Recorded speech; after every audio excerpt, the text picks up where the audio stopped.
Bismillahirrahmanirrahim. Alhamdulillahi rabbil alamin.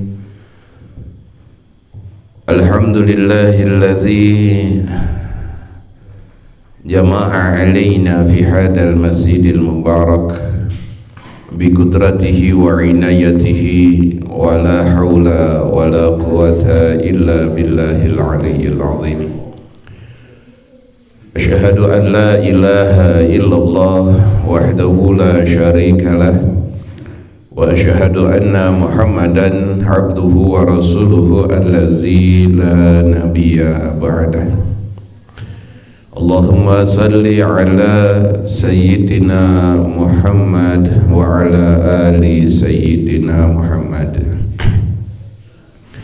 Amma ba'du, fa ya ayyuhal hadirun rahimakumullah, usikum wa nafsi bitaqwallah, faqad fazal muttaqun.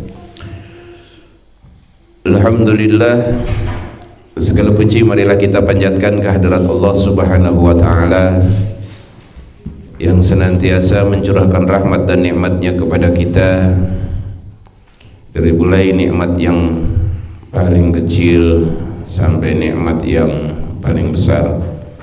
Allah senantiasa anugerahkan kepada kita, yang mana seluruh kenikmatan yang telah Allah berikan kepada kita seluruhnya wajib untuk kita syukuri, dengan besar harapan mudah-mudahan ketika kita mensyukuri nikmat tersebut, Allah menambah-nambah kenikmatan tersebut di masa yang akan datang. Dan mudah-mudahan duduknya kita, itikafnya kita di masjid ini selepas menunaikan salat subuh berjamaah masuk ke dalam kategori hamba Allah yang senantiasa yang sedang bersyukur atas segala nikmat yang telah Allah berikan. Amin ya Allah ya rabbal alamin. Salawat dan salam semoga terlimpah ruah kepada baginda alam Nabi Yuna Muhammad sallallahu alaihi wasallam, tidak lupa kepada seluruh keluarganya, kepada para sahabatnya ila yaumil qiyamah. Amin ya Allah ya rabbal alamin. Hadirin hadirat rahimakumullah, kita melanjutkan kajian kita yang tertunda, masih di dalam kajian membahas atau pembahasan tentang kitab Nasaihul Ibad,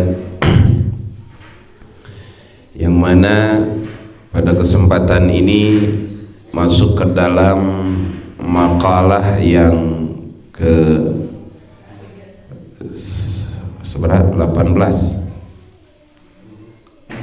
ayat 10-nya.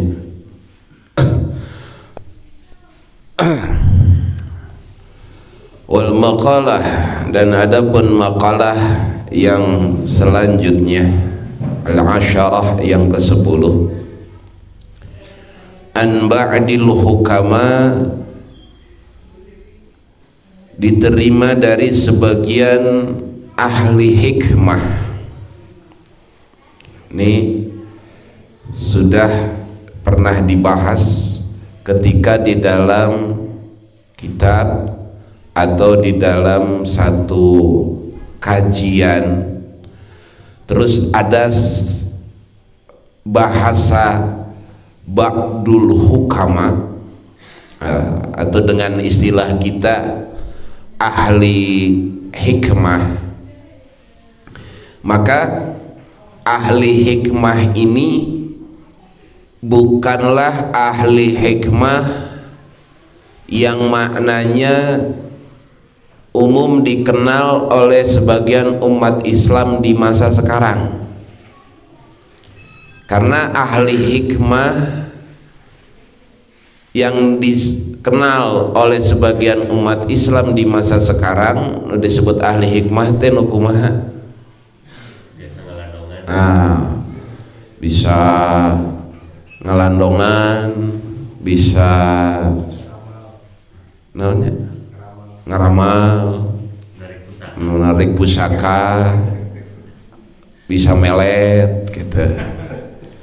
nutup payu supaya jadi payu. Biasa itu oleh umat Islam di masa sekarang disebut dengan ahli hikmah. Nah, ba'dul hukama atau istilah kata ahli hikmah yang dimaksud oleh para ulama bukan ahli hikmah yang seperti itu. Jadi entah kapan bergesernya makna dari kata ahli hikmah, yang mana dulu yang disebut dengan ahli hikmah adalah orang-orang yang ma'rifat hatinya kepada Allah, alias orang-orang irfan, arifin, orang yang ma'rifat kepada Allah. Maka orang-orang seperti ini adalah yang disebut dengan ahli hikmah, yang mana ahli hikmah ini kemakrifatannya didasari dengan ilmu iman dan Islam. Jadi inti nama wali dari kelompok ulama. Nanti itu ada wali, itu ada dari kelompok ulama, ada wali dari kelompok dari ahli ibadah. Dia mah ahli ibadah tapi bukan ulama. Maka hukama ini adalah orang-orang yang kalau kita tahu kan Tuan Syekh Abdul Qadir Jailani qaddasallahu sirah, beliau adalah seorang ahli hikmah. Ahli hikmah yang mana selain daripada beliau mempunyai kedudukan yang tinggi di hadapan Allah dan mendapatkan keterbukaan dari Allah, plus beliau adalah seorang ulama. Cuman sayang ya, di masa sekarang itu banyak orang yang manakib itu membuka biografi daripada Syekh Abdul Qadir Jailani. Cuman sayangnya, bukan berarti jelek, cuman perlu ditambah, bukan berarti jelek, tapi perlu ditambah. Yang dibahas, yang sering diceritakan adalah tentang kesolehan beliau dan karomah beliau. Nah ini, jadi yang disebut dengan ba'dul hukama, ahli hikmah itu adalah orang-orang yang memang beliau selain mempunyai kedudukan yang tinggi di hadapan Allah alias ma'rifat kepada Allah, plus beliau adalah seorang ulama, kan? Bukan hanya sebatas abidin, ahli ibadah. Karena di zaman sekarang juga ada orang tuh terbagi dua, ada ahli ibadah, ada ahli ilmu. Ada ahli ibadah, ada ahli ilmu. Ini ahli ibadah itu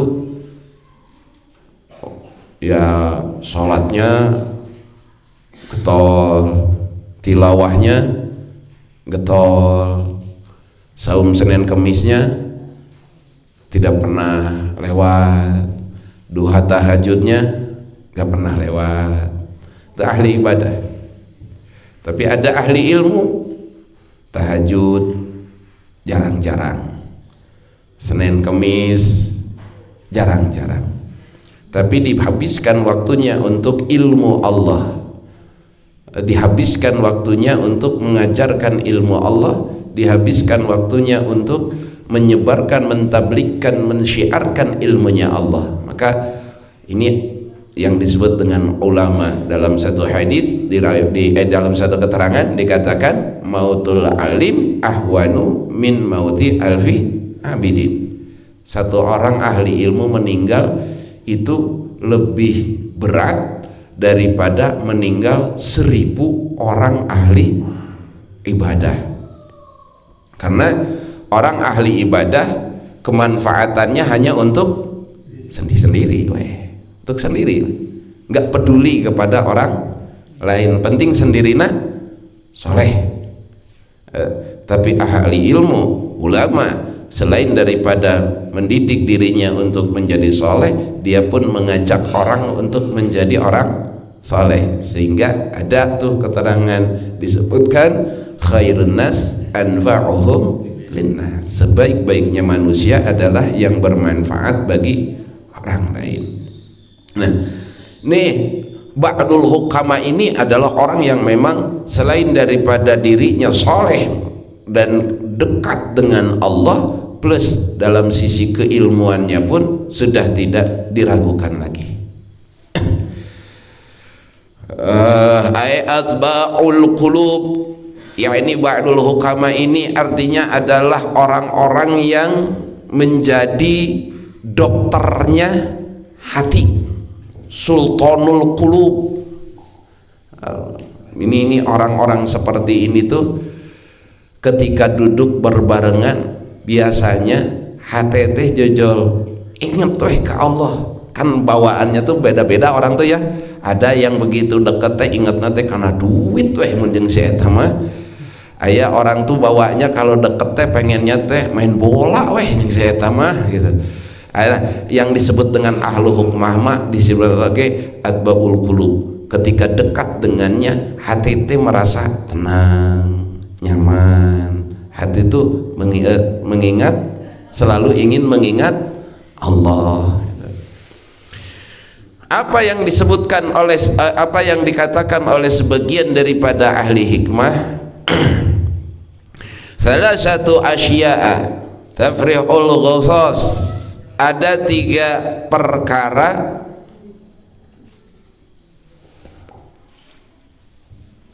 yang bisa menghilangkan daripada kebingungan, kesusahan, kegundahan. Mungkin ayat taksyiful ghumum.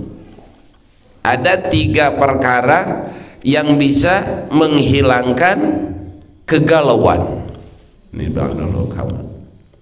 Yang pertama menurut beliau oleh sebagian ahli hikmah adalah zikrullah ta'ala, yakni memperbanyak zikir kepada Allah. Karena sebagaimana firman Allah, fa inna ala bi dzikrillahi tatma'inul qulub. Ala teh naon?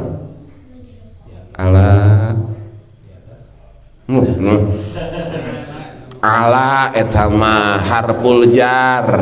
Pakai ain, ala pakai lap alif bingkeng sana. Ala itu namanya harful jar, ala isti'la. Ini mah ala artinya tenang, ingat. Ala ingat, bizikrillahi. Nah banyak di dia hanya dengan mengingat kepada Allah tatma'inul qulub, yakni bisa menenangkan hati. Para ulama ahli tafsir, yang dimaksud dengan zikrullah di situ ada beberapa macam makna. Ada sebagian mengatakan yang disebut zikrullah itu adalah memang lisan kita dibasahi dengan mengingat Allah, dengan zikir kepada Allah, dengan memperbanyak la ilaha illallah atau la haula wala quwata illa billah, atau dengan bermunajat, dengan apapun, bacaan-bacaan, ucapan-ucapan yang mana perkataan tersebut mampu mengingatkan hati kita ingat kepada Allah. Itu namanya zikrullah. Sebagian ahli tafsir mengatakan kalau ala bi dzikrillahi tatma'inul qulub. Ala, hanya dengan zikir kepada Allah. Makna zikrullah di situ, arti daripada berzikir kepada Allah di situ adalah membasahi lisan kita dengan untuk mengingat kepada Allah.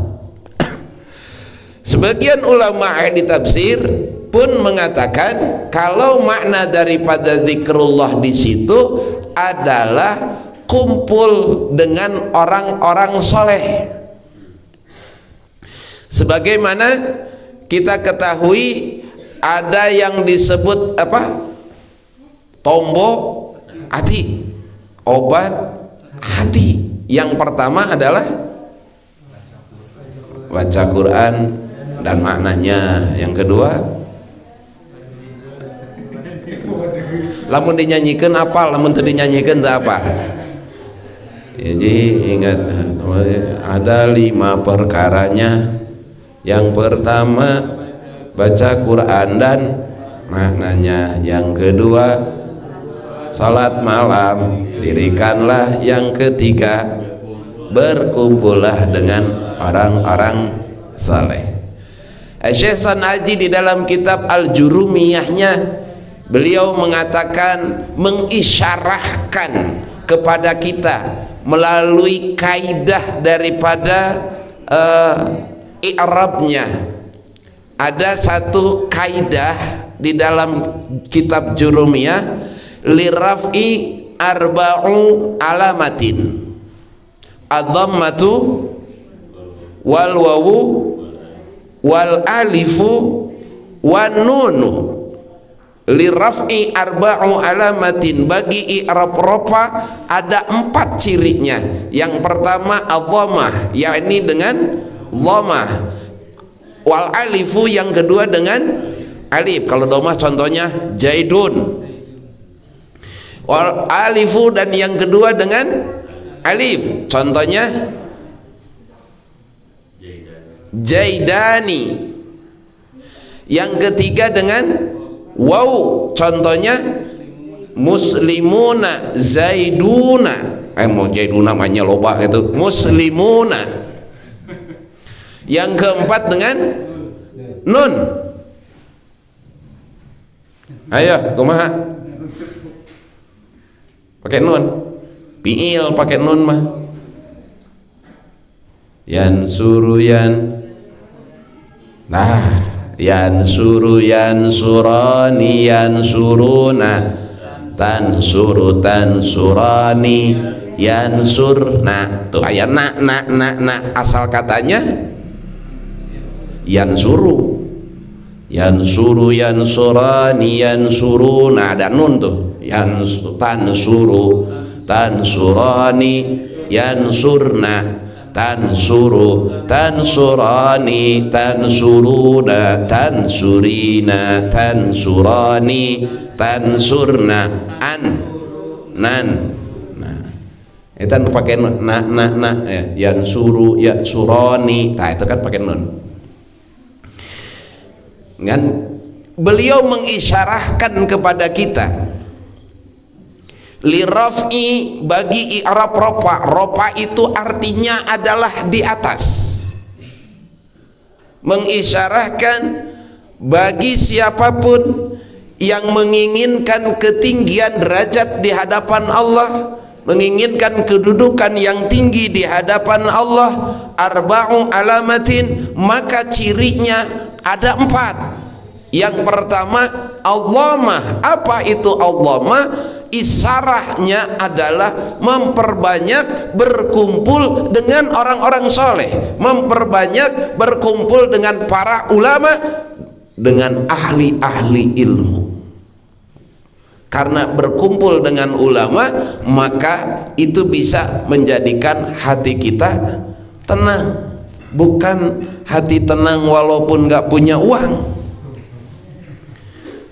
tapi dengan zikrullah. Yakni makna zikrullah di sini adalah memperbanyak kita untuk berkumpul dengan orang-orang saleh. Itu banyak isarahnya, diisarahkan. Bahkan setiap khatib Jumat selalu berwasiat kepada kita di akhir khutbahnya, ibadallah innallaha ya'muru bil adli wa ihsan wa ita'i dzil qurba wa yanha 'anil fahsya'i wal munkar wal baghi ya'idzukum la'allakum tadzakkarun wala dzikrullahi akbar. Pakai lam ibtida deh, wala zikrullah, pakai lam ibtida. Lam ibtida menunjukkan bahwa kata tersebut pasti. Mun bahasa kita nama sudah bukan 100% deui tapi 1000%. Wala zikrullahi, dan pasti zikrullah akbaru, pahalanya itu lebih besar daripada seluruh amal-amalan yang lain. Para ulama mengatakan kalau zikrullah di situ adalah thalabul ilmi. Jadi maknanya wala zikrullahi di situ adalah pasti hanya thalabul ilmi lah, mencari ilmunya Allah lah, akbar, pahalanya lebih besar daripada amal-amal kita yang lain.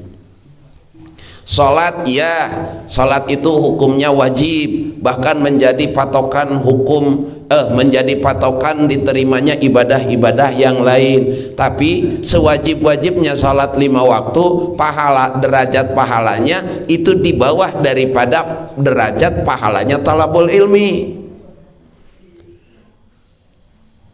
Zakat, saum, ibadah haji, betul, itu semua pahalanya besar di hadapan Allah. Tapi besarnya pahala ibadah yang tadi disebutkan ketika disandingkan dan dibandingkan dengan thalabul ilmi, maka pahala thalabul ilmi itu lebih besar daripada pahala-pahala ibadah yang lain. Kenapa? Karena seluruh amal tadi tidak akan menjadi manfaat, bahkan akan menjadi sia-sia bagi kita pelakunya andai kata tidak dibarengi dengan ilmu.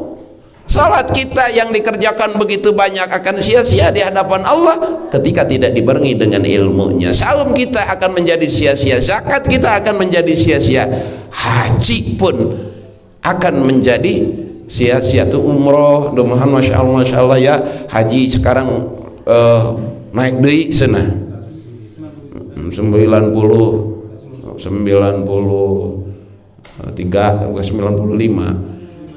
tapi bayarnya 50, tapi dah yang geus disebutkan dah tiba lagi gitu atuh itu mending ari riweuh, seolah-olah pemerintah teh meninu siga nu sayang ka urang teh, padahal tiba lagi gitu ban, cuman tadi disebut-sebut dulu mah itu ya nama kesannya teh kita teh berhutang ke negara gitu.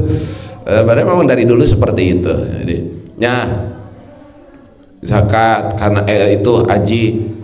Punten Pak, nih kalau kita umroh nih, kalau kita umroh atau kita haji, terus kita haji, karena haji itu lebih lama menggunakan ihram ketimbang umroh, ya. Terus kita sedang pakai ihram nih, dan kita memang sedang menunaikan rangkaian ibadah umroh atau rangkaian ibadah haji. Misalkan kita posisinya sedang menggunakan ihram, terus kita tawaf, begitu tawaf kan belum beres tuh umrah, belum beres, baru sampai tawaf, ada kesempatan ayah Hajar Aswad kosong. Ketika beres tawaf, ada kesempatan nih Hajar Aswad posisinya kosong, dicium mal.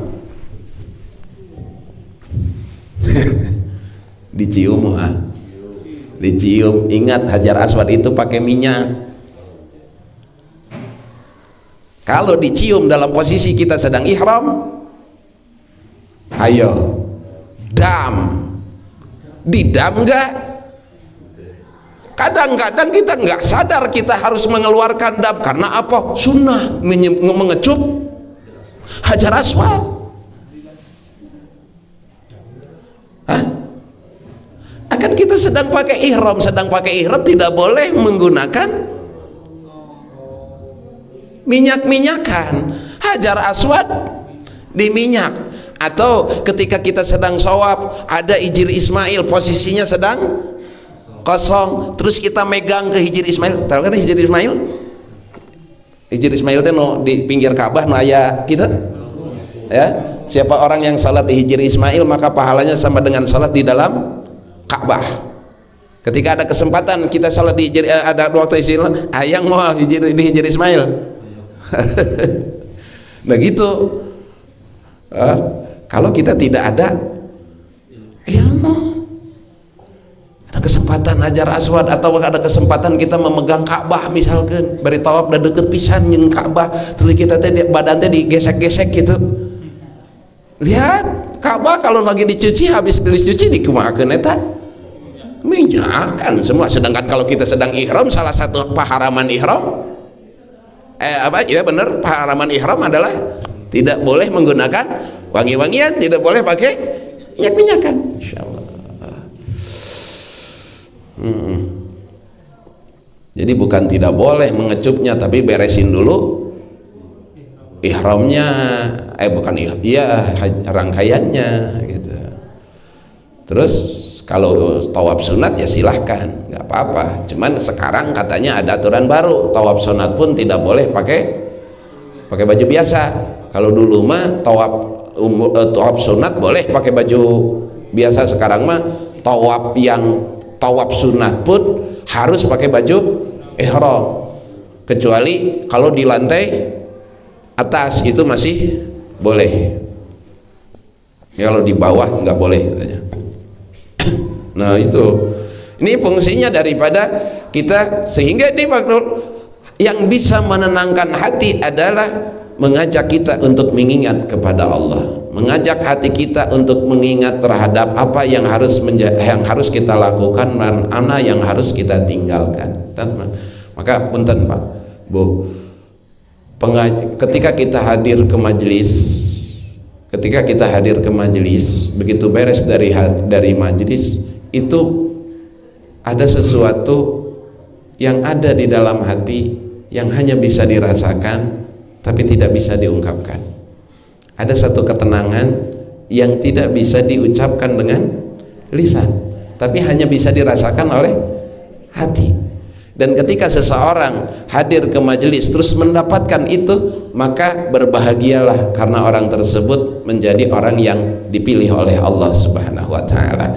Karena untuk hadir ke majelis itu tidak semua orang, semua umat Islam, tidak semuanya ditakdirkan dan diberikan kekuatan oleh Allah untuk bisa hadir. Dan setiap manusia yang sudah masuk ke alam barzakh, sadayana cing jarerit, sadayana cing karoceak, merasa di dalam kubur nate pengen kembali lagi. Jadi banyak sekali saat ini, andai kata kita dengar, andai kata kita tahu dan kita mendengar, banyak sekali ahli barzah yang memohon-mohon kepada Allah untuk bisa diberikan kesempatan hidup sekali lagi, meskipun hanya 1 menit saja. Memohon kepada Allah, ya Rabb, berikanlah kepada kami kesempatan sekali lagi untuk bisa hidup di dunia, barang semenit ya Rabb. Begitu ditanya, memang buat apa kalian hidup lagi? Kami ingin hidup, ingin duduk dengan orang-orang yang sedang mencari ilmu. Karena kan Masya Allah, duduk di majelis talim itu memang seperti tidak ada manfaatnya, padahal besar manfaatnya tanpa disadari. Julusuka sa'atan min majlisil ilmi khairun min alfi raka'atin syahrin alfi syahrin. Lailatul Qadar eta mah pabelit ya teh. Duduknya kita wala taktumu wala lata masuk kolaman wala taktubu harban. Duduknya di majelis ilmu meskipun tidak bawa kertas, tidak bawa pulpen, tidak menulis satu huruf-huruf saja, duduk ini mah pahala duduknya khairun min alfi rakaatin, lebih baik daripada sholat sunat 1000 rakaat.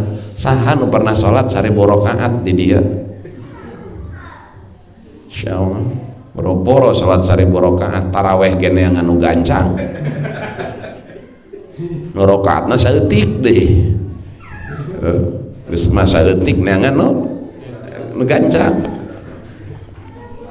surat-suratna anu parono bere imam rada ngemplat we saeutik sedih najis aing di imaman deh geus eta backlist hubul siapa itu baru saja baru duduknya saja. Jadi jangan dianggap Pak Ibu Anda datang ke sini itu sia-sia, hanya seremonial, pergi duduk makan pulang. Aduh Masya Allah, enggak seperti itu. Bahkan ada juga kan, nah kernaon ngaji oge da gening kitu-kitu. Berapa tahun kita ngaji di sini ya, ada pengajian di Masjid Anisha, da Masya Allah ilmu teti baheula asa teu namahan asa sakieu we. Betul ya, sebenarnya pengetahuan perasaan apa hasilnya ngaji teh, perasaan nggak ada ilmu baru dari dulu teh, cuman segini aja, nggak ada nilai lebihnya, tidak ada tambahan ya, karena memang otaknya kita teh sudah pabelit jeung sambaleun ya teh. Jadi aya ilmu masuk nu ieu keluar ke siang sedikit aya pemikiran baru, ilmu nu keluar. Nah itu jangan anggap, kenapa? Karena duduknya saya Pak, duduknya saja tanpa nulis, tanpa ini dan itu pahalanya lebih baik daripada sholat 1000 rakaat. Bahkan sebelum duduk, bukankah di dalam hadis dikatakan man intaqala liyata'allamal ilma ghufirallahu qabla ayyakhdua. Siapa orang yang keluar dari rumahnya, melangkahkan kakinya dari rumahnya menuju satu tempat untuk mencari ilmu, maka ghufirallahu qabla ayyakhdhu, Allah ampuni seluruh dosanya sebelum kakinya melangkah. Sebelum pergi aja dari rumah sudah ada niatan mau hadir, Allah ampuni dosanya. Duduk begitu keluar duduknya itu pahalanya lebih baik daripada sholat 1000 rakaat. Begitu beres ngaji itu ayah kopi, ayah bala-bala gorengan, sasajen. Kan kita mah ngaji teh kudu make sasajen teu komplit, eueuh nu ngajina teh gitu. Ya kita karuhun mah gitu kudu komplit sasajen teh. Ada makanan. Ingat Al-Imamul Ghazali mengatakan ketika kita makan, hadir di walimah, makan jamuan yang ada di tempat zikrullah, di tempat zikir ka Allah alias di tempat di majlis, maka makanan itu ketika kita makan tidak akan dulu keluar dari badan kita sebelum Allah ampuni dulu dosa kita. Maka Al-Imamul Ghazali di dalam kitab Ihya'nya beliau mengatakan makan kekenyangan hukumnya haram, makan kekenyangan hukumnya haram. Namun orang Sunda namanya kamerkaan, itu kamerkaan haram. Tapi makan di majelis, makan di tempat zikrullah sing kudu kamerkaan sana. Biasanya sapiring 2 piring makanan, bahkan mun bisa mah jangan sampai disisakan, dengan piring-piringnya dimakan. Kenapa? Karena itu ada satu fadilah dan keutamaan. Dakan bala-bala dia mah, ini yang dimakan bala-bala. Di rumah pun kita punya bala-bala, meskipun barangnya yang sama tapi di tempat yang berbeda maka hasilnya pun berbeda. Ini Maka di sini ba'dul hukama menitik beratkan kepada kita, andai kata kita ingin keluar dari kesusahan, kita ingin keluar dari kegalauan, maka perbanyaklah untuk zikrullah. Makna daripada zikrullah itu ada dua. Yang pertama, memang lisan kita memperbanyak untuk membaca zikir-zikir kepada Allah. Zahir batin kita diajak untuk zikir kepada Allah, mengingat kepada Allah. Dan makna yang kedua adalah memperbanyak berkumpul dengan orang-orang saleh. Nih kita tuh seperti ini tuh berkumpul dengan orang-orang saleh. Yang saleh itu mohon maaf Pak, mohon maaf Bu, bukan yang pembicara, bukan pemateri. Yang saleh siapa? Antum. Naon sababna? Karena yang ngaji mah tadi begitu berangkat Allah ampuni dosanya. Duduk pahalanya lebih baik daripada sholat 1000 rakaat. Jadi antum semua di sini adalah orang-orang hamba Allah dan dalam posisi sedang tidak punya dosa. Nah itu kan orang-orang anu soleh. Ai pemateri dan pemateri nama henteu aya kacaritakeun siapa orang yang melangkahkan kakinya untuk mengajarkan ilmu, maka itu gupirolahu. Nggak ada tolabul ilmi, kita mencari. Jadi yang soleh-soleh di sini adalah anda semua. Mudah-mudahan anda yang soleh, saya kebawa menjadi soleh. Amin ya Allah ya Rabbal alamin. Yang pertama tuh perbanyak ya. Di sini sigatun bi ayu segatin, dengan apapun segatnya, dengan apapun kalimahnya, karena ka'ayyakula katsiran, seperti memperbanyak. Siapa katsiran? Orang-orang yang banyak, ulama yang banyak la ilaha illallah, memperbanyak membaca la ilaha illallah. Nih mohon maaf, dari mulai balik sampai sekarang kita kalau dihitung sudah berapa la ilaha illallah yang kita baca? Tuh ingat, tuh pernah dihitung kan? Itu sebaiknya ketika kita meninggal itu kita sudah membekali badan kita dengan membaca la ilaha illallah minimal sebanyak 100.000 kali. Sok cicil di ayeuna. Maka ulama mengajarkan kepada kita untuk menyicil, beres pada sholat teh ya la ilaha illallah 100. Cuman dah kita teh lamun la ilaha illallah 100 teh heubeul teuing. Jadi nanti banyak di skip. Baru banyak sampaikan minimal kan kalau 100 habis sholat berarti sehari sudah 500 kali setahun. Sebenarnya 360 kali. Hitunglah segitu lah. Area mikir ya satu. Segitu. Jadi terus dicicil gitu. Sehari, bahkan yang paling bagus itu sehari sekali zikir la ilaha illallah itu bukan 100 tapi 165. 165 kali sekali la ilaha illallah. So, seumur hidup teh minimal sudah mengantongi minimal sudah mengantongi la ilaha illallah 100.000. Bahkan di dalam Tanqihul Qaul dikatakan man qala la ilaha illallah akhiru kalamihi la ilaha illallah dakhalal jannah. Siapa orang yang akhir kalimahnya adalah la ilaha illallah dakhalal jannah, dia akan masuk ke dalam surganya Allah. Maka perbanyak kita untuk zikir la ilaha illallah, wala haula wala quwata illa billah, atau dengan memperbanyak bacaan la haula wala quwata. Itu contoh-contohnya. Ini yang sebagian ulama yang mengatakan kalau zikrullah itu memang lisan kita, hati kita diajak untuk mengingat kepada Allah, atau dengan bil munajat, atau dengan munajat. Munajat itu banyak caranya, bisa dengan bahasa kita, ya Allah, ngadoa gitu, atau ya Rob, ya Allah, ya naon deui, ya apapun lah, intinya dengan kita bermunajat kepada Allah. Nah,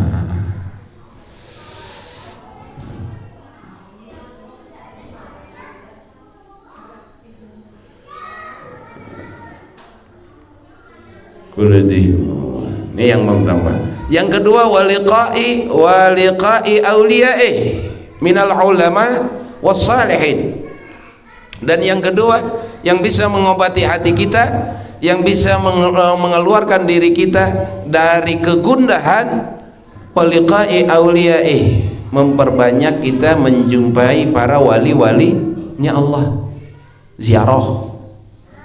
Ziarah memperbanyak kita menjumpai para wali-walinya Allah, baik yang masih ada maupun yang sudah tidak ada. Dalam satu keterangan dikatakan, man jalasa inda waliyin hayyin au mayyitin ka'annaha ta'budu fi kulli jiwalil ardi hatta yaqatta'at irban.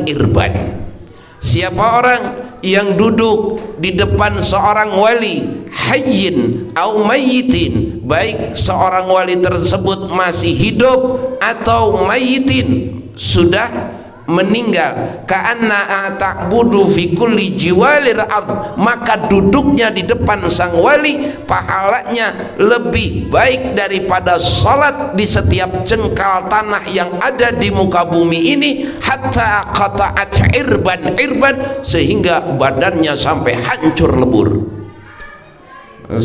Salat anu di itu depan. Jadi kita punya rumah, alhamdulillah. Ada di sini yang pernah pakai, kan kita mah pakai keramik tuh, ya keramik, pakai keramiknya nu seberapa? 40 kali 40 atau beda? Ya 40 kali 40. Siapa di sini warga Pesona yang pernah dan sudah setiap keramik yang ada di rumahnya dipakai sujud kepada Allah? Jadi mun salat di imam teh salat 2 rakaat ieu mah nu keramik ieu. Pernah teh? Kita salat di dinya we nya. Belum aneh kita mah ari di masjid hayang pinah-pinah geura salat teh. Ai di rumah enggak pinah-pinah. Kan kalau di masjid di salat wajib baru salat sunat galaleser geuning. Nah, galaleser. Kenapa bergeser? Biar banyak saksinya. Di rumah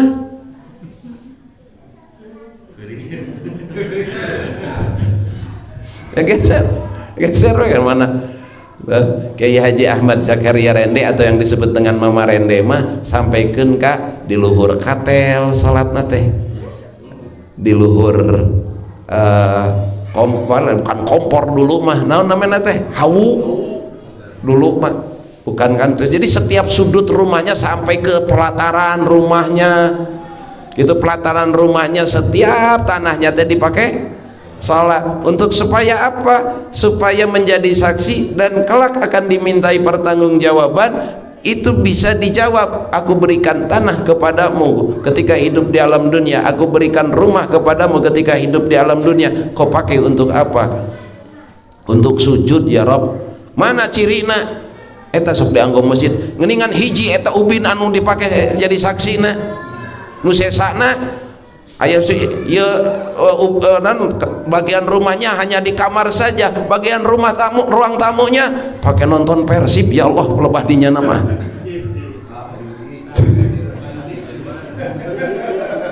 Yang sebelah kanannya sibuk dipakai tidur ya Rob, lantai 2-nya main game eta mah. Ya misalkan ya pusok diangge semuanya jadikan saksi untuk kita, supaya kita bisa beribadah, menjadi saksi ketika minta kelak dimintai pertanggungjawaban oleh Allah. Karena segala sesuatu ya, kalau guru saya bilang mah, hidup di dunia ini bukan untuk mencari ini dan itu, tapi hidup di dunia ini untuk mencari jawaban tatkala kelak dimintai pertanggungjawaban. Cari jawabannya dari sekarang. Allah sudah memberikan tangan kepada kita, ini kelak akan ditanya oleh Allah, maka persiapkan jawabannya dari sekarang. Allah sudah memberikan anggota badan kepada kita, siapkan, ini akan dimintai pertanggungjawaban dan akan ditanya oleh Allah kelak di yaumil akhir. Siapkan jawabannya dari sekarang. Mudah-mudahan kita senantiasa dianugerahkan oleh Allah kekuatan taufik dan hidayah sehingga kita bisa memaksimalkan ketaatan kita kepada Allah Subhanahu wa taala. Amin ya Allah ya rabbal alamin. Jadi yang kedua adalah memperbanyak kita untuk menjumpai para ulama, para orang-orang saleh, para wali. Kalau di sini cenderung para wali, karena kalau ngobrol dengan orang-orang seperti ini, obrolan tuh nggak pernah ngelantur. Kalau kita ngobrol dengan orang, kita duduk bareng dengan beliau-beliau, obrolan tuh nggak pernah ngobrolin kasusah, nggak pernah yang diobrolinnya. Selama saya bertemu dengan para wali-wali Allah, dengan orang-orang saleh, ketika bertemu selalu yang menjadi bahan obrolannya itu adalah ilmu dan ilmu dan ilmu. Selalu yang dibahasnya teh ilmu itu, insyaallah. Jadi ngaji nate tidak selalu menunggu waktu formal saja, di waktu-waktu non formal pun habis waktunya digunakan untuk ilmu. Insyaallah orang-orang yang ya begitu banyak. Sampai permainan-permainannya, tebak-tebakannya pun kadang heureunya teh itu, heureunya teh ilmu. Heureunya teh seperti pernah ditanya, sholat apa yang tidak niat tapi jadi, tapi yang enggak niat sholat yang enggak niat tapi dikerjakan, justru yang diniatkan tidak dikerjakan. Sholat apa yang tidak niat tapi dikerjakan, justru yang niat tidak dikerjakan. Salat man. Siapa yang bisa jawab dapat dopres umroh ke Depik. Salat apa yang tidak diniatkan tapi dikerjakan, justru yang diniatkan malah nggak dikerjakan. Apa? Jadi pada saat itu saya kira sholat Jumat, saya niatnya atau sholat jenazah. Salat. Betul. Sholat Jumat tapi jadinya sholat jenazah. Belum mulai. Oh belum mulai. Kirain teh sholat Jumat. Kalau di daerah sholat jenazah dulu, baru Jumatan kayaknya. Kalau di tempat lain kan Jumatan dulu. Itu tapi bukan itu jawabannya Pak. Ada tapi udah mirip-mirip dah, udah hampir itu mendekati. Jadi ini jawabannya adalah sholat Jumat yang nggak kebagian satu rakaat, sarokaat acan. Sholat Jumat yang nggak kebagian sarokaat acan. Misalkan kita ketelatan nih salat Jumat, imam sudah rukun di rakaat kedua, berarti kita nggak kebagian tuh satu rakaat, maka kita ikut berjamaah, niatnya salat Jumat. Berapa rakaat?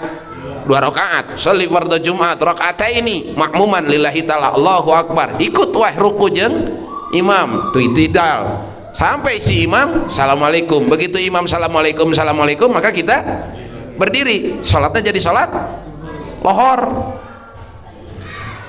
Nggak boleh jadi sholat Jumat cuman 2 rakaat, yang diniatkan malah tidak dilakukan. Yang diniatkan malah tidak dilakukan, tapi yang nggak diniatin malah dilakukan. Jadi 4 rakaat dan tidak butuh begitu takbir, begitu naik teh niat abdi sholat lohor, enggak. Entah saya sholat Jumat 2 rakaat, tapi prakna jadi lohor. Salat Jumat ketinggalan dan tidak kebagian 1 rakaat, kecuali kalau kita kebagian 1 rakaat. Kalau kita kebagian 1 rakaat maka tinggal nambal 1 lagi. Kalau tinggal nambal 1 lagi. Tapi kalau sarokaat atau gitu teka bagian, maka tetap niatnya salat Jumat 2 rakaat, tapi pelaksanaannya salat lohor. Anu teu diniatan dikerjakan, yang diniatkan malah tidak dikerjakan. banyak gitu, banyak. Aya itu sababaraha heureyan apa? Heureuy-heureuyna orang-orang anu berilmu gitu, heureuy-heureuyna orang nu berilmu kadang-kadang tapi ilmu isina ajak isina ilmu. Yang ketiga satu lagi yang ketiga adalah wa kalamul hukama, yakni mendengarkan nasihat daripada ahli hikmah tadi, ahli ma'rifat ya, mendengarkan nasihat ahli orang-orang yang ma'rifat kepada Allah. Ini orang-orang ma'rifat kepada Allah pada saat sekarang teh alah susah nyarinya. Kalau dulu mah banyak, tapi kalau sekarang mah masih ada, cuman orang-orang yang ma'rifat pada masa kini justru lebih cenderung mastur, menyembunyikan dirinya dari orang banyak, orang-orang ma'rifat, orang-orang yang kadang-kadang cek orang Sunda mah nyumput buni di nucaan. Mereka itu nggak pengen, sudah nggak mau terkenal gitu, nggak ada keinginan untuk terkenal. Hidupnya tuh sudah hanya dibaktikan kepada Allah dan hanya ingin mengharapkan Allah saja, dan dunia ini tidak ingin sedikit pun gitu. Tidak mengharapkan, tidak ingin, hayang nanti jeung Allah doaan. Nah kadang-kadang orang-orang seperti ini kita teh ya ayeuna di pelosok gitu, menyendiri, kholwat, pejuang Hamas mah mujahid itu mah, mujahid mah memang kudu gitu, pejuang. Banyak contohnya orang-orang yang seperti ini di zaman sekarang, tapi saya nggak mau sebutkan. Kenapa? Takutnya la yariful wali ilal wali, tidak ada yang mengetahui wali kecuali wali, karena orang-orang seperti ini mudah masuk ke dalam kategori orang-orang wali. Cuman saya takutnya kalau saya sebutkan seperti si Fulan. Tapi kalau yang sudah meninggal ya, yang kita sebutkan yang sudah meninggal saja, yang sudah tidak ada. Kalau yang sudah tidak ada itu biasanya ada, tapi di masa sekarang itu masih ada orang-orang yang masih hidup. Tapi ini orang-orang sudah banyak yang mengatakan ini kalau orang ini tuh bukan orang, kalau bisa bukan orang sembarang gitu, bukan orang sembarang, tapi kalau kita ketemu mungkin saja kita akan menghinakannya, mungkin saja kita akan menghinakannya karena dari sisi penampilan dan lain sebagainya seperti orang-orang yang hinaan gitu. Tapi memang begitu, seperti itu. Contoh seperti yang ini yang sudah tidak ada, Kita kalau yang sudah tidak ada mah bebas membicarainnya. Karena kalau yang masih hidup masih ada aturan. Contoh seperti Kiai Haji Abdul Wahid Pasuruan dulu. Kiai Haji Abdul Wahid Pasuruan, beliau lebih senang hidup di tengah pasar, di tempat sampah. Nah orang-orang yang seperti ini di tengah pasar, tapi di tempat sampah, jadi gembel lah lamun kita mah dulu gitu. Jadi orang-orang ini tuh kenapa mereka seperti itu? Karena nggak mau kalau ketahuan dia akan diburu oleh orang, akan diminta, intinya mah jangan bakal sibuk gitu. Jadi nanti dia ingin berduaan hanya dengan Allah, hidupnya tuh ingin berduaan sehingga menghinakan dirinya, menutupi kesolehannya dengan hal-hal yang seperti itu. Seperti ada tuh di daerah biasanya daerah Jawa, dan ketika diketahui oleh Kiai Abdul Hamid, itu Abdul Hamid mengatakan ada satu orang di dalam manakibnya ada satu orang ingin sesuatu, entah apa itu. Terus Kiai Abdul Hamid mengatakan kamu harus datang ke pasar yang ada di kota Pasuruan. Nanti di sana ada orang seperti ini, sebutkan salam dariku, dan dia yang akan bisa mengeluarkan Anda dari permasalahan ini. Nah itu dalam manakibnya seperti itu. Dan itu dibocorkan oleh temannya sendiri tentang kewaliannya, dan setelah dibocorkan tidak lama kemudian meninggal. Karena wali itu begitu, kalau kewalian seseorang sudah diketahui oleh orang umum, biasanya umurnya tidak panjang. Maka jangan sembarang ketika kita melihat orang, oh dia mah adalah wali Allah, jangan sembarang. Kalau bener hariwang bener gitu. Misalkan kita punya guru, terus kita teh sangat takzim ke guru kita karena memang soleh, terus kita teh ngomong kepada orang lain, wow guru saya ada wali, masih hidup, khawatir bener bahwa beliau adalah seorang wali. Ketika kita sebutkan orang ini wali, guru saya adalah seorang aulia Allah, maka dipastikan umurnya tidak akan lama, buru-buru dicabut nyawa. Dan para wali itu kematian bukan satu kasihan. Karena bagi orang-orang yang soleh, orang-orang yang dekat dengan Allah, kematian adalah justru akhir daripada kesengsaraan dan awal daripada kebahagiaan. Akhir daripada kesengsaraan, awal daripada kebahagiaan bagi orang yang soleh gitu. Jika orang-orang dia pun seperti itu, amin. Warga pesona mah kan kita tuh bakal mati semua, nah oke lah insyaallah, entah siapa lah ya. Nah tiket nama tasnya repeng sadayana oke, nomor urutan sudah pada pegang, tinggal dipanggil ke Ijroil. Tapi kita semuanya kullu nafsin za'iqatul maut, setiap yang bernyawa pasti merasakan kematian. Merasakan bukan mati. Setiap yang bernyawa pasti akan merasakan kematian. Merasakan mati mah da teu lami sakedap. Nu lami mah bukan matinya, yang lama itu hidup setelah kematian. Ini kita akan meninggal. Ya, orang ini bukan warga pesona mah, kematian itu awal daripada kebahagiaan dan akhir daripada penderitaan. Karena di dunia mah kudu gawe, kudu itu ngurus keluarga, kewajiban sholat dan lain sebagainya, capek. Tapi di kubur, di barzah sudah nggak perlu ini perlu itu, tapi hanya tinggal bahagia dan bahagia. Insyaallah semuanya ahli barzah, ahli keselamatan dari Allah Subhanahu wa taala.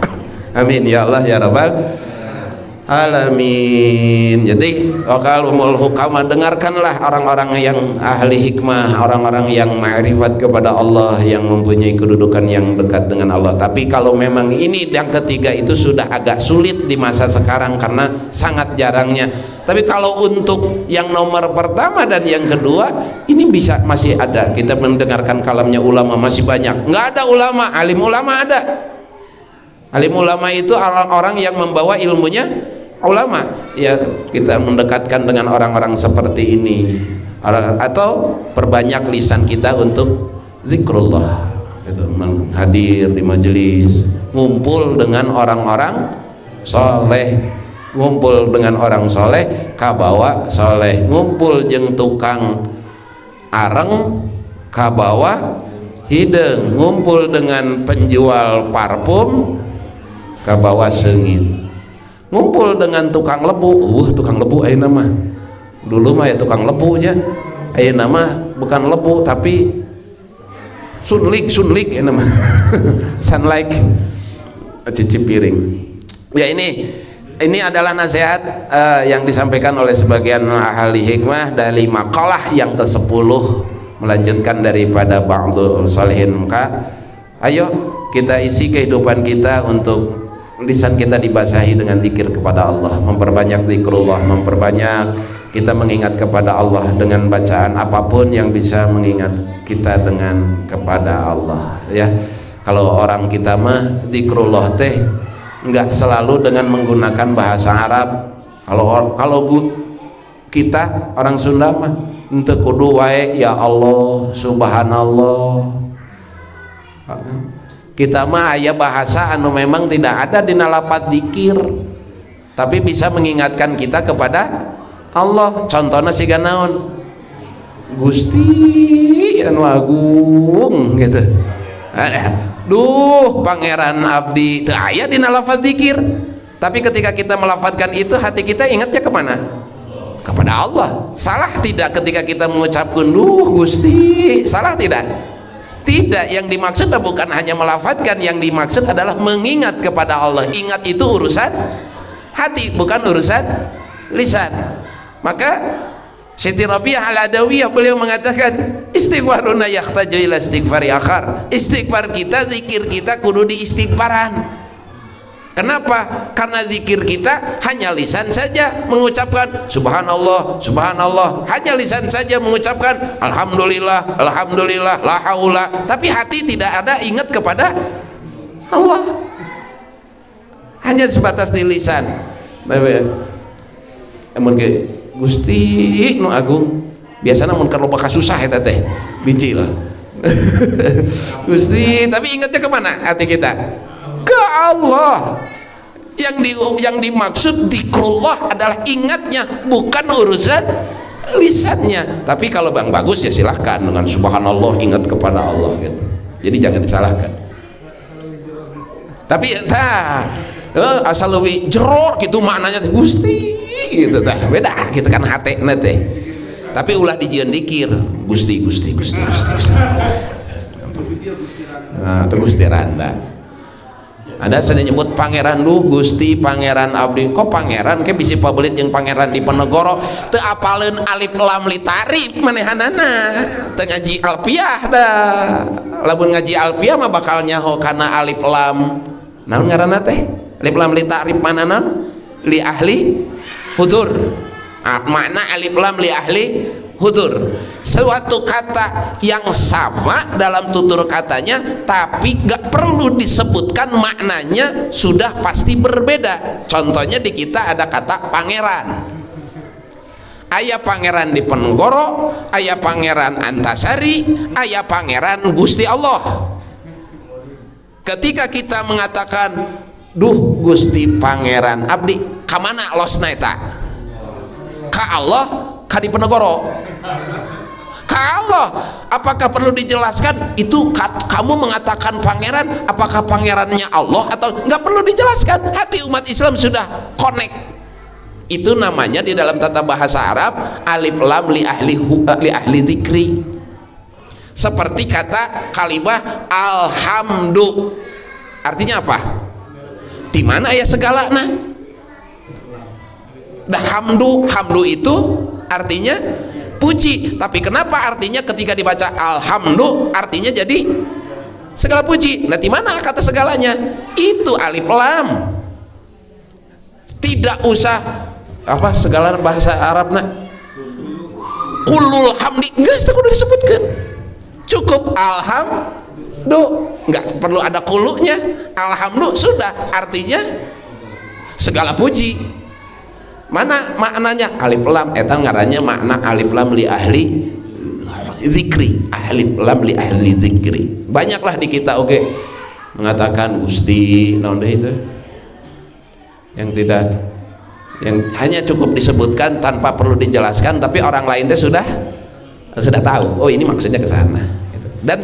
Dan dipastikan tidak akan salah itu, tidak akan kemana meni. Itu ahli zikir. Perbanyak kita zikrullah, hati kita dengan ya Allah, ya Allah. Itu tidak boleh gitu. Kalau zikir itu tidak boleh dengan Allah, Allah. Akhir kan begitunya. Ayo, enggak boleh zikir dengan Allah, Allah, Allah, Allah, Allah. Apa itu Allah, Allah? Karena zikir itu harus dengan sifat ya Rahman, ya Rahim, Malik dan lain sebagainya. Kalau memang harus dengan sifat, bagaimana dengan zikirnya Nabi Sulaiman?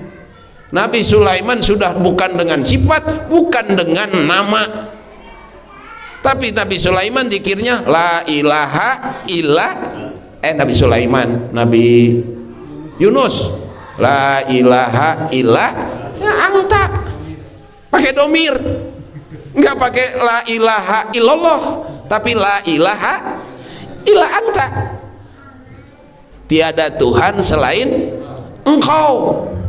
Saha engkau didinya teh ya engkau, padahal pada saat itu banyak yang disebut dengan ilah, banyak sekali yang disebut ilah, tapi Nabi Yunus mengatakan la ilaha illa anta subhanaka enggak subhanallah ente, tapi subhanaka inni kuntu minaz zalimin. Enggak dispesifikan bahasana tapi dengan domir.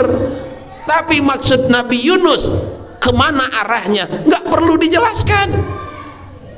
Semua orang yang beriman pasti semuanya mempunyai pemikiran yang sama. Engkau di situ, kak di situ, artinya adalah Allah. Enggak perlu dijelaskan. La ilaha illa anta. Maka boleh tuh dikir dengan domir, tapi kudu singnya nyambung ke Allah. Boleh. Boleh. Huwa entong huwa teuing atuh. Hu silakan naon huwan eta dikira silakan Anda seperti itu, tapi yang penting hatinya ingat kepada Allah. Maca subhanallah subhanallah subhanallah tapi ingat kena hutang ya, ini hu tapi ingat kepada Allah. Mana yang lebih bagus? Mana yang lebih bagus ya? Hu tapi ingat kepada Allah. Subhanallah subhanallah subhanallah anu bahaya geus hu tapi karena hutang inget nah ieu lebih bahaya ieu mah ya. Anu hu itu artinya dia huwa itu artinya Allah.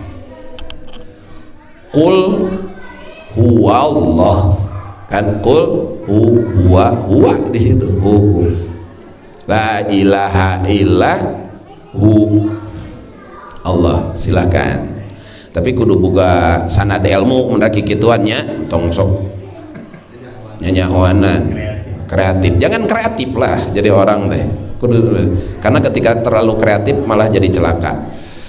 Zikrullah memperbanyak kita menjumpai para wali Allah dan berkumpul dengan orang-orang soleh. Mudah-mudahan kita ditakdirkan untuk bisa mengamalkannya. Amin ya Allah ya Rabbal alamin. Wallahu a'lam bishawab. Ayo yang ditanyakan dulu sebelum ditutup ke majelis ad-dahariyah.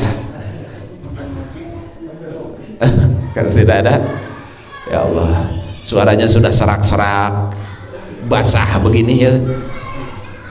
Kalau tidak ada kita tutup, kita cukupkan sekian. Mudah-mudahan yang disampaikan ada guna dan manfaat dan menjadi ilmu yang bermanfaat, dan mudah-mudahan kita senantiasa oleh Allah dibukakan anugerah taufik dan hidayah, diberikan keterbukaan hati sehingga kita bisa menerima ilmu-ilmunya Allah, dan kita diberikan kekuatan untuk bisa mengamalkan daripada ilmu-ilmunya Allah. Amin ya Allah ya Rabbal alamin. Sekian yang bisa saya sampaikan, mohon maaf atas segala kekurangan dan kekhilafan. Billahi taufiq wal hidayah wal minkum. Assalamualaikum warahmatullahi wabarakatuh.